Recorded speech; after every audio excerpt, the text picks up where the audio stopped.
오늘 저와 여러분들이 나눌 제목 주제는 우리 그리스도인의 죽음 그리고 그 이후에 대한 내용입니다. 너무나 당연하게 상식처럼 알고 있지만 오늘은 이 내용에 대해서 한번 기본기를 다지는 시간을 살피려고 합니다. 왜냐하면 우리 사람은 언젠가는 분명 이 세상을 떠나야 하고 이 죽음이라는 것을 맞이하지요. 근데 과연 우리는 죽으면 어떻게 되는가? 성경은 무엇라 말하고 있고 바른 신학 위에 우리의 바른 이 죽음에 대한 태도를 정립할 필요가 있겠습니다. 이것을 공부하려고 제가 자료를 찾아봤더니 웨스트민스터 신앙고백 안에 좋은 자료가 있었습니다. 그래서 여러분에게 그 유인물을 제가 만들어 드렸고요. 성경 말씀도 제가 찾아 넣어 드렸습니다. 우리가 유인물을 보면서 함께 차근차근 진도를 나가 보겠습니다. 먼저 사람은 죽으면 그 육체는 어떻게 됩니까? 당연한 질문이지만 티끌로 돌아가서 썩게 되지요. 그러니까 흙으로 돌아간다. 성경은 말하고 있습니다. 창세기 3장 19절입니다. 내가 흙으로 돌아갈 때까지 얼굴에 땀을 흘려야 먹을 것을 먹으리니 내가 그것에서 취함을 입었음이라. 너는 흙이니 흙으로 돌아갈 것이니라 하시니라. 아멘. 여기서 흙이라고 하는 것은 물론 우리가 이렇게 밟고 다니는 흙도 있지만 좀 더 원어적인 의미에서는 티끌, 굉장히 먼지 같은 작은 입자를 말합니다. 그래서 우리 인간이 어디에서 기원하고 또 어디에서 왔고 어디로 가는가. 아무것도 아닌 존재. 어떻게 보면 흙도 굉장히 귀하지요. 요즘은 흙도 사고 판다고 하는데요. 흙보다도 못한 정말 작은 티끌, 먼지 같은 티끌, 어디 쓸 데도 없는 손에 잡혀지지도 않는 작은 것. 그러니까 어떻게 보면 무에서 왔다 무로 돌아간다.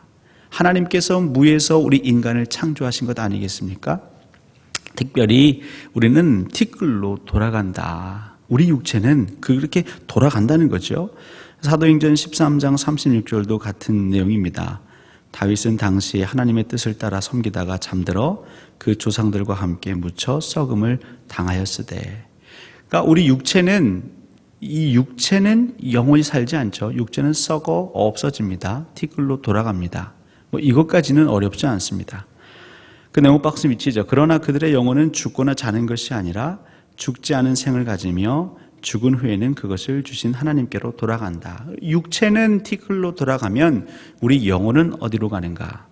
우리가 잘 알고 있는 것처럼 우리 영혼은 하나님께로 가는 것이죠.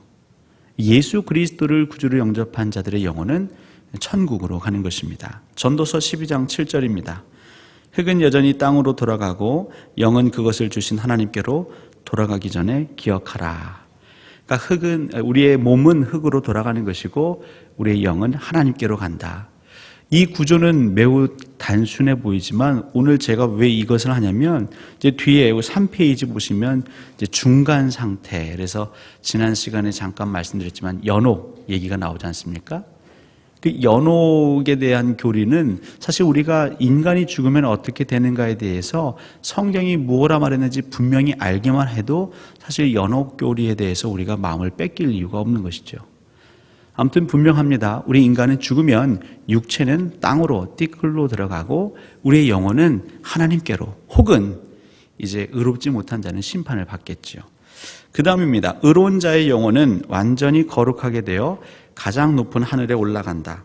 거기서 그들은 빛과 영광 가운데 하나님의 얼굴을 보며 그들의 육신이 완전히 구속되기를 기다린다. 그러니까 우리의 영혼이 하나님께로 가는데 단순히 거기서 끝나는 게 아니라 아직 우리에게는 뭔가 하나 남았다는 것입니다. 뭐냐면 이제 완전한 구속을 기다린다. 이제 우리가 좀 진도를 더 나가면 그 개념이 더 분명해집니다. 먼저 히브리서 12장 23절입니다. 하늘에 기록된 장자들의 모임과 교회와 만민의 심판자이신 하나님과 및 온전하게 된 의인의 영들과, 그러니까 우리가 이런 이들과 하늘에서 함께 한다는 것이죠. 고린도후서 5장 1절, 6절, 8절 만일 땅에 있는 우리의 장막집이 무너지면 하나님께서 지으신 집 곧 손으로 지은 것이 아니요 하늘에 있는 영원한 집이 우리에게 있는 줄 아느니라. 그러므로 우리가 항상 담대하여 몸으로 있을 때에는 주와 따로 있는 줄 아노니 우리가 담대하여 원하는 바는 차라리 몸을 떠나 주와 함께 있는 그것이라.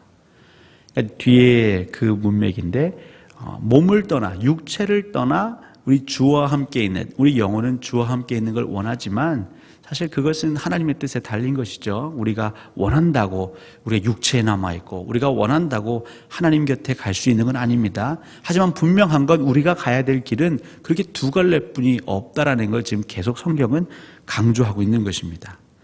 사도행전 3장 21절입니다. 하나님이 영원전부터 거룩한 선지자들의 입을 통하여 말씀하신 바 만물을 회복하실 때까지는 하늘이 마땅히 그를 받아두리라. 그러니까 우리의 영혼이 이 땅에 살다가 죽으면 우리의 영혼은 하나님께로 가는데 언제까지? 만물을 회복하실 때까지. 이제 하나님께서 이 만물을 새하늘과 새 땅으로 창조하시지요. 그때는 언제입니까? 우리 주 예수 그리스도께서 재림하셔서 강림하셔서 이 어그러진 세상을 완전히 회복시키시는데 그때까지 우리의 영혼은 하나님 나라에 머문다는 것입니다. 사악한 자의 영혼은 지옥에 던져진다. 거기서 그들은 고통과 어두움 가운데서 대심판의 날을 기다리고 있다. 성경은 육신이 죽은 후에 영혼이 갈 장소로서 두 가지 외에는 아무것도 가르쳐주지 않는다. 그러니까 여러분, 이건 아주 기본적이고 기초적인 것이지만 하지만 분명히 다시 한번 확인하십시오. 우리 영혼은 천국 아니면 지옥으로 가는 것이죠. 그 중간으로 어디도 가지 않습니다. 성경이 그것을 확증하고 있습니다. 누가복음 16장 23절 24절입니다. 그가 음부에서 고통 중에 눈을 들어 멀리 아브라함과 그의 품에 있는 나사로를 보고 불러 이르되 아버지 아브라함이여 나를 긍휼히 여기사 나사로를 보내어 그 손가락 끝에 물을 찍어 내 혀를 서늘하게 하소서. 내가 이 불꽃 가운데에서 괴로워하나이다. 이건 어떤 비유인지 아시죠? 부자가 그 불 가운데에서, 지옥 가운데에서 머무는 것입니다. 사도행전 1장 25절 봉사와 및 사도의 직무를 대신할 자인지를 보이시옵소서. 유다는 그 직무를 버리고 제 곳으로 갔나이다. 이 가룟 유다는 결국 예수 그리스도를 팔고 자살을 하지요. 그리고 그가 가야 할 곳, 제 곳, 여기서 말하는 제 곳은 어딜까요? 이제 벌 받는 곳입니다. 그 영혼은 지금 그가 마땅히 가야 할 그곳에 가 있다라는 것이죠. 유다서 1장 6절 7절입니다. 또 자기 지위를 지키지 아니하고 자기 처소를 떠난 천사들을 큰 날의 심판까지 영원한 결박으로 흑암에 가두셨으며 소돔과 고모라와 그 이웃 도시들도 그들과 같은 행동으로 음란하여 다른 육체를 따라가다가 영원한 불의 형벌을 받음으로 거울이 되었느니라. 그러니까 하나님께서 만물을 회복하실 때까지는 우리가 영원히 천국에 영원히 지옥 가운데 있다란 말입니다. 자, 그러면 이제 우리의 인생의 마지막 날이 오지요. 근데 예수 그리스도께서 재림하실 때에 그때에 이미 죽은 자도 있을 것이고 아직 살아있는 자도 있겠죠. 그럼 살아있는 자는 어떻게 됩니까? 예수 그리스도께서 오시는 그때 여전히 이 땅에 살고 있는 자는 성경은 죽지 않고 변화될 것이다 말하고 있죠. 만약 내일 예수 그리스도가 오신다면 저와 여러분들은 그 사이에 특별한 일이 없다면 죽지 않고 변화될 것입니다. 어떤 분들이 그러시잖아요.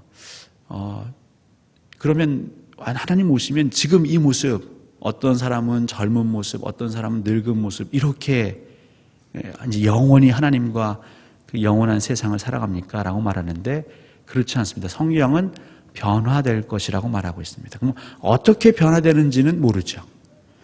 분명한 것은 변화되지만 우리의 고유함들은 여전히 살아있는 그런 변화를 말하고 있습니다. 그 좋은 예가 예수 그리스도께서 변화산에서 변모하셨죠. 또 한 가지는 예수님이 돌아가시고 3일 만에 부활하셨습니다. 그 부활하신 분은 예수 그리스도십니다. 근데 그 예수 그리스도가 엠마오로 가는 두 제자를 만났죠. 근데 그 두 제자는 예수님을, 그 외형을 알아보지 못했습니다. 왜냐하면 부활하신 이후에 변화하셨기 때문입니다. 변화하셨다고 해서 그러면 그 부활하신 분은 과거의 기억을 다 잃어버리느냐? 그렇지 않죠. 그 신분도 예수 그리스도시요 그와 함께했던 제자들이 된 기억도 다 지니고 계신 그 예수 그리스도.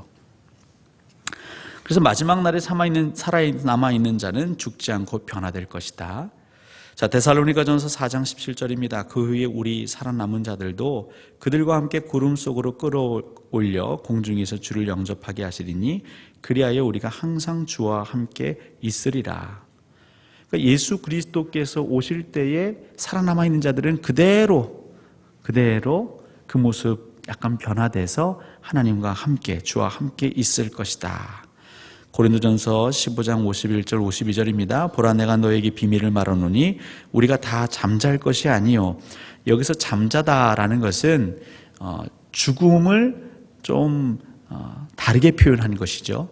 이것이 진짜 우리가 어떤 수면 상태에 있는 동면 상태에 있는 걸 의미하는 건 아닙니다. 우리가 다 잠잘 것이 아니요. 그러니까 누군가는 잠자지 않은 자가 있다라는 것이죠. 마지막 나팔에 순식간에 호련히 다 변화되리니 나팔 소리가 나매 죽은 자들이 썩지 아니할 것으로 다시 살아나고 우리도 변화되리라. 그러니까 우리 예수 그리스도께서 재림하실 때에는 하늘에서 나팔 소리가 난다고 하죠. 모든 이들이 지각할 수 있는 기이한 현상이 벌어지는데 그때 동시에 어떤 일들이 벌어지냐면 이 세상에서 살아가고 있던 자들은 호련히 변화될 것이고 또 이미 죽었던 자들 그들은 어떻게 됩니까? 그들 역시 다시 부활하는 것이죠. 그러니까 이것이 우리 인간의 상식으로는 이해가 되지 않습니다. 왜냐하면 우리 육체라는 것은 땅으로 돌아가면요 다 썩어버리죠. 다 분해가 되죠. 나중에는 오래되면 흔적도 남지 않습니다. 그런데 영혼으로만 부활하는 것이 아니라 우리가 육체를 입은 자로 새롭게 변화되어서 부활한다고 합니다. 그렇기 때문에 사실은 화장을 해도 별 탈은 없습니다. 어떤 분들은 이제 우리 문화상으로는 우리가 이제 매장 문화지만 최근에는 이제 장례에서 화장 문화가 많지요. 그런데 가끔 가다 보면 화장하면 나중에 예수님 재림하실 때에 우리가 부활할 때 어떻게 부활하냐 다 타서 없어지는데 근데 매장해도 다 없어지기는 매한가지입니다. 여러분 그걸 염려하지 마십시오. 전지전능하신 하나님 티끌을 모아서 그 코에 생기를 부어놓은 인간을 만드신 하나님은 우리가 매장이 되든 화장이 되든 어떻게 되든지 간에 우리를 다시 부활케 하시는 능력이 있으십니다. 여러분이 기억하셔야 될 것은 죽은 자들은 어떻게 됩니까? 육체는 썩어질 것이고 그 영혼은 하나님과 있지요. 언제까지? 하나님께서 만물을 회복하실 때까지 천국에 있습니다. 또 지옥에 있습니다. 그리고 주님이 재림하시는 그날에 이 땅에 살아있는 자들은 죽음을 경험하지 않고 호련히 영화로운 자로 부활할 것입니다. 물론 예수 믿는 자에 한하는 것이죠. 반면에 그럼 죽었던 자들은요. 그냥 죽었던 자들은 그걸로 끝나는 게 아니라 그들 역시도 새 몸을 입고 부활합니다. 그걸 잘 기억하시기 바랍니다. 모든 죽은 자들은 전과 같은 몸으로 부활할 것이다. 그 부활체는 질적으로는 전과 다를 것이나 영혼은 이 육체와 하나가 되어서 영원토록 계속될 것이다. 그러니까 모든 죽은 자가 다 부활하는 것입니다. 근데 아까 말씀드린 것처럼 그러면 죽었을 당시의 그 모습이나 혹은 내가 제일 좋고 기다렸던 바랬던 전성기의 모습으로 부활하는 건 아닙니다. 하나님의 주권에 달려있지만 분명한 것은 다 부활할 것입니다. 그리고 우리에게 남아진 건 뭐냐면 이제 부활해서 영원한 심판 혹은 영원한 상급을 얻게 되는 것이겠죠. 고린도전서 15장 42절부터 44절은 뭐라고 말하고 있습니까? 죽은 자의 부활도 그와 같으니 썩을 것으로 심고 썩지 아니할 것으로 다시 살아나며 욕된 것으로 심고 영광스러운 것으로 다시 살아나며 약한 것으로 심고 강한 것으로 다시 살아나며 육의 몸으로 심고 신령한 몸으로 다시 살아나나니 육의 몸이 있은즉 또 영의 몸도 있느니라. 그러니까 우리가 부활할 거라는 것이죠. 자, 그러면 3번입니다. 불의한 자들의 육체는 그리스도의 힘으로 굴욕을 당하기 위하여 부활한다. 이건 심판받기 위해서 부활한다는 거죠. 그러니까 지옥에 있는 자들도 천국에 있는 이들도 다시 부활하고 육체를 새로운 신령한 몸을 입고 지옥에 있는 자들도 영의 옷을 입고 부활합니다. 단 목적이 다르죠. 의로운 자들의 몸은 그리스도의 영으로 말미암아 영광을 얻기 위하여 부활해서 그리스도 자신의 영광스러운 몸과 동일하게 되고, 불의한 자들의 육체는요 이제 그리스도의 힘으로 굴욕을 당하기 위해 부활한다고 성경은 말하고 있습니다. 요한복음 5장 28절 29절입니다. 이를 놀랍게 여기지 말라. 무덤 속에 있는 자가 다 그의 음성을 들을 때가 오나니 선한 일을 행한 자는 생명의 부활로, 악한 일을 행한 자는 심판의 부활로 나오리라. 그러니까 예수 믿는 사람만 부활하는 건 아닙니다. 예수 안 믿고 악인도 부활합니다. 하지만 그 부활은 심판의 부활입니다. 예수 믿은 자들은 생명의 부활입니다. 빌립보서 3장 21절입니다. 그는 만물을 자기에게 복종하게 하실 수 있는 자의 역사로 우리의 낮은 몸을 자기 영광의 몸의 형체와 같이 변하게 하시리라. 그러니까 우리가 예수 그리스도와 같은 영화로운 부활에 동참하게 될 것이다. 이것을 계속 약속해 주고 계신 것이죠. 이 얘기를 왜 드리냐면, 기독교는 단순히 영혼만 다루지 않습니다. 어떤 혼만 다루는 게 아닙니다. 전인격을 다룹니다.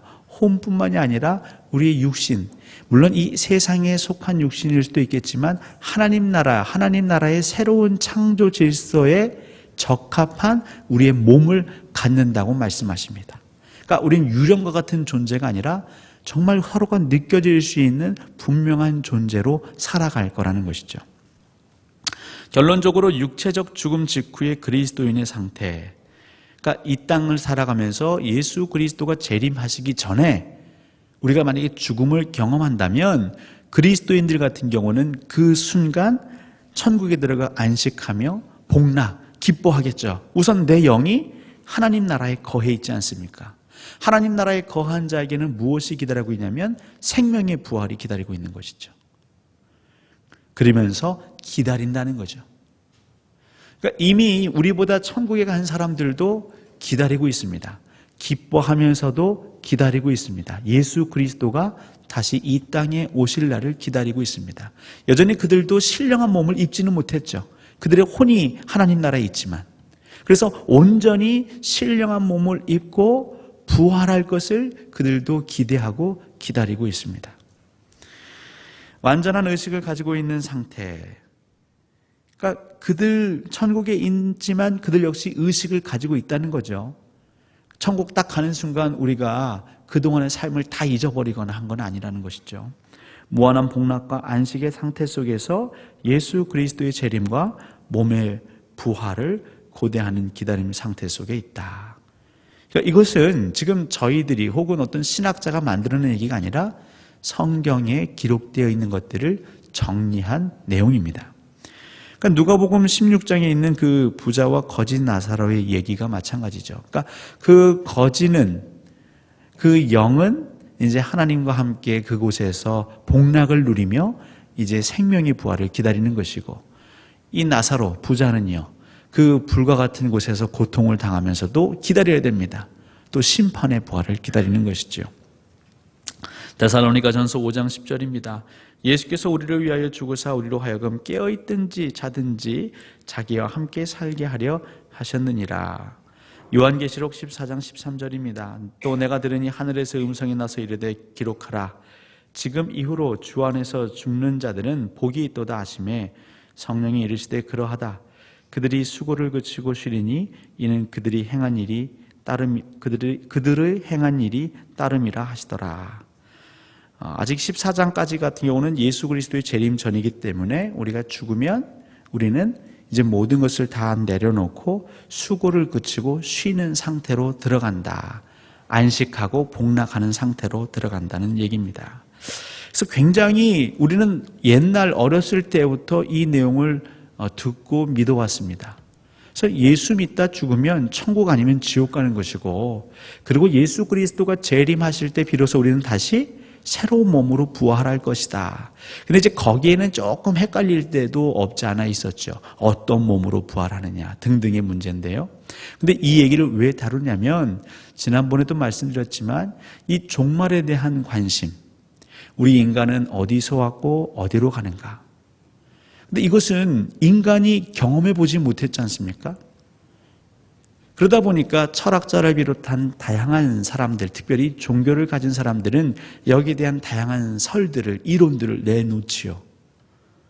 근데 문제는 우리 교회의 역사와 관련돼서 문제는 무엇이냐면 바로 이 중간 상태가 있다라고 그 중세의 교회가 교인들에게 가르쳤죠. 그리고 지금도 카톨릭은 알게 모르게 그 중간 상태를 인정하고 있습니다. 자, 그 중간 상태 여러 가지 형태가 있는데 먼저 제일 유명한 것은 연옥설입니다. 로마 카톨릭 교회를 비롯한 여러 주장이 존재합니다. 1274년에 연옥교리라는 이름으로 확정이 되었고요. 이 교리는 로마 카톨릭 교회의 은총교리와 참회교리, 이 두 교리와 밀접한 연관이 있다는 것이죠. 그러니까 왜 그렇겠습니까? 정말 하나님의 은총을 연옥에서 더 받아 누릴 수 있다. 그곳에 가서 죽었지만 우리는 죽으면 바로 그냥 하나님 나라에 가는 것이죠. 아니면 죽으면 바로 지옥에 가는 것이죠. 그러니까 어떤 은혜의 여지가 사실은 죽는 그 순간 이후로는 없는데 이 카톨릭에서는 여지를 만들었어요. 죽음 이후에도 은혜를 받을 수 있는, 은총을 누릴 수 있는 여지가 존재하고 참회할 수 있는, 그 죄를 해결할 수 있는 여지가 존재한다. 이제 그러면서 그들은 이걸 가지고 무엇 합니까? 이제 죽은 사람들을 위한 중보기도, 그리고 면죄부, 그리고 미사, 마치 우리 제사 지내는 것처럼 그런 것들을 이제 교회적으로 행하기 시작했던 것이죠. 불쌍한 영혼들에게 도움을 줄 수 있다. 근데 분명 성경은 그것이 불가하다 하지 않았습니까? 그러니까 중간 상태는 언급한 적이 없습니다. 그냥 너희들이 살든지 죽든지 하나님께로 가든지 불 가운데로 가든지 중간의 연옥 상태를 언급하는 성경은 없습니다. 단 그 근거가 나와 있는 곳은 외경이 나와 있습니다. 그러니까 마카비 후서라는 12장 이하에 보면 이제 그 중간 상태 같은 얘기가 나오는데 그렇기 때문에 우리 교회는 그것을 정경으로 넣지 않죠. 그러니까 외경의 이야기 중에서 때로 어떤 내용들은 신앙에 유익할지 모르겠지만 그것이 근본적인 우리의 근거하는 복음에서 어긋난 것 같으면 외경 내지는 위경으로 우리가 치부하는 것이거든요. 그러니까 연옥설의 교리는 성경에서 근거를 찾을 수 없죠. 그러면 왜 이 연옥설이 많은 사람들의 마음을 이렇게 붙잡을 수 있었을까요? 얼마나 좋습니까? 나중에 이제 뒷페이지 보시면요. 이 연옥설을 지지하게 되면 이제 부작용이 생기죠. 어떤 부작용입니까? 제가 밑줄을 쳐놨습니다. 이 연옥설이 있으면요. 굳이 이 땅을 살면서 믿는 사람들이 믿음에 대해서, 신앙에 대해서 깊은 관심을 가질 필요가, 여지가 조금씩 줄어들겠죠. 왜냐하면 죽음 이후에도 패자부활전이 있다면 좀 생각의 여지가 있겠죠. 또 불확실성, 우리 같으면, 저와 여러분들 같으면 오늘 밤 혹 내 숨이 멎는다 하더라도 우리는 확실합니다. 무엇이 확실하냐면 내 영혼은 하나님 곁으로 간다는 게 확실하죠. 내가 잘해서가, 여러분이 정말 모든 것 일거수일투족이 의롭고 거룩해서가 아니라 예수 그리스도 보혈의 공로로 우리가 하나님 보좌 옆에 간다는 게 확실하죠. 근데 이 연옥설이 있으면 내가 하나님 우편에 가는지 아니면 지옥 가는지 중간에 가는지 알 수가 없는 것이죠. 더 문제는요, 이 연옥설이라는 게 굉장히 반복음적인 것이죠. 예수 그리스도께서 십자가에 달리셨습니다. 그 이유는 우리들을 살리시려고 우리의 죄값을 대속하시기 위함입니다. 그런데 이 연옥설 애매하다 이거죠. 애매하다. 근데 예수 그리스도의 보혈이 애매하지 않죠. 예수 그리스도는요, 우리가 정말 아주 티끌만한 겨자씨만한 믿음만 있어도 예수 그리스도의 보혈의 공로는 우리의 모든 죄를 다 씻고 우리를 하나님께로 인도하는 그런 능력을 행하시는 것입니다. 그런데 연옥서를 우리가 받아들인다면 그리스도의 희생 그리고 그분의 중보에 대한 신앙이 희미해지는 것, 희석되는 것이죠. 약화되는 것이죠. 그러니까 예수 그리스도의 보혈로 우리가 구원받을 수도 있지만 또 어떤 여지가 열리는 겁니까? 또 다른 구원의 여지가 생기는 것이죠. 이 땅에 남겨진 자들이 중보기도 하고, 이 땅에 남겨진 자들이 면죄부를 사고, 이 땅에 남겨진 자들이 계속 지성이면 감천이라고 미사를 드리면 그 불완전한 구원 상태가 완전한 구원 상태로 갈 수 있다. 그러면 성경은요, 다른 이로서는 구원을 얻을 수 없다고 했는데 예수 외에도 구원을 얻을 수 있는 길이 열리게 되는 것이죠. 연옥설은요, 그냥 이 땅에서 우리의 욕심대로 탐욕대로 살고자 하는 인간들에게는 그럴듯한 매력적인 교리일지 모르겠지만 우리 예수 그리스도를 믿는 이들에게는 타협할 수 없는 얘기입니다. 그만큼 그냥 세상을 육에 젖어서 이 육신의 마음으로 살고자 하는 유혹이 큰 것이죠. 그런데 이 가톨릭 교회는 이것을 인정하는 것 아니겠습니까? 그럼 중간 상태가 단순히 연옥설만 중간 상태가 아니라 또 다른 아류가 있는데 이제 영혼 이사입니다. 이게 환생과 관련된 거죠. 그러니까 환생과 관련된 종교들은 되게 많잖아요. 불교, 힌두교. 그래서 인과응보의 법칙을 따라 진행이 된다. 인간의 행위, 그것이 선행인지 악행인지에 의해서 결정이 된다. 그런데 이런 영혼이사, 인과응보, 환생에 대한 사상이 예전에만 있는 것이 아니라 사실 최근에도 또 다른 흐름을 타고 유행을 타고 우리 문화 안으로 들어온다는 것이죠. 어떤 철학이라든가 뉴에이지 사상 같은 걸 통해서 계속해서 세상은 진화할 것이다. 돌고 도는 것이다. 그래서 이런 것 역시 중간 상태, 우리 영혼은 죽으면 천국과 지옥으로 가는 게 아니라 또 다른 여지가 있을 것이다라는 그런 사상입니다. 영혼 수면설, 이것은 그리스도인이 죽으면 그냥 그 영혼도 잠잔다라는 겁니다. 마치 개구리가 겨울잠을 자듯이 무의식 상태에서 잠을 자다가 부활할 때 깨어난다. 이것이 영혼 수면설이고요. 종교개혁 당시에는 제세례파가 주장했다고 합니다. 그러니까 이 제세례파 같은 경우는 여러분 어떤 내용이냐면 우리 유아 세례를 받지 않습니까? 근데 유아 세례 같은 경우는 그 자녀들이 아주 어렸을 때 부모의 신앙 고백으로 받는 것인데 과연 이것이 효력이 있느냐 이 말이죠. 유아 세례가. 그가 다 장성해서 그 자신의 신앙 고백으로 예수 그리스도를 영접해야 세례를 베풀 수 있지 않느냐. 그래서 이전의 것은 무효고 그에게 다시 재세례를 베풀어야 된다. 이제 그러면서 자기들만의 신학을 만들어 가는데 그것 중에 하나가 뭐냐면 우리 영혼은 죽으면 그냥 잠자는 것이다. 종교개혁 당시에 이제 이런 얘기를 퍼뜨렸다는 것이죠. 그러면서 그들이 근거 구절로 가져왔다는 건 성경에 보면 잠잔다 혹은 잠이 들었다라는 내용들입니다. 근데 성경의 이 내용은 이제 죽음을 얘기하는 표현인데 그것을 그냥 문자적으로 그들이 해석한 오류죠. 또 다른 유형은요, 아주 사멸이라는, 죽으면 끝이다. 죽으면 우리 육신도 끝이고 영혼도 끝이고 그냥 모든 것이 종료되는 것이지 그 이후에 또 다른 것은 없다. 자, 그러면 이 중간 상태에 대해서 성경은 뭐라고 말하는가? 저희가 살핀 내용 그대로입니다. 이사야서 26장 19절입니다. 주의 죽은 자들은 살아나고 그의 시체들은 일어나리이다. 티끌에 누운 자들아 너희는 깨어 노래하라. 주의 이슬은 빛난 이슬이니 땅이 죽은 자들을 내놓으리로다. 다니엘 12장 2절입니다. 땅의 티끌 가운데에서 자는 자 중에서 많은 사람이 깨어나 영생을 받는 자도 있겠고 수치를 당하여서 영원히 부끄러움을 당할 자도 있을 것이며. 근데 또 다른 건 없습니다. 딱 이 두 가지인 것이죠.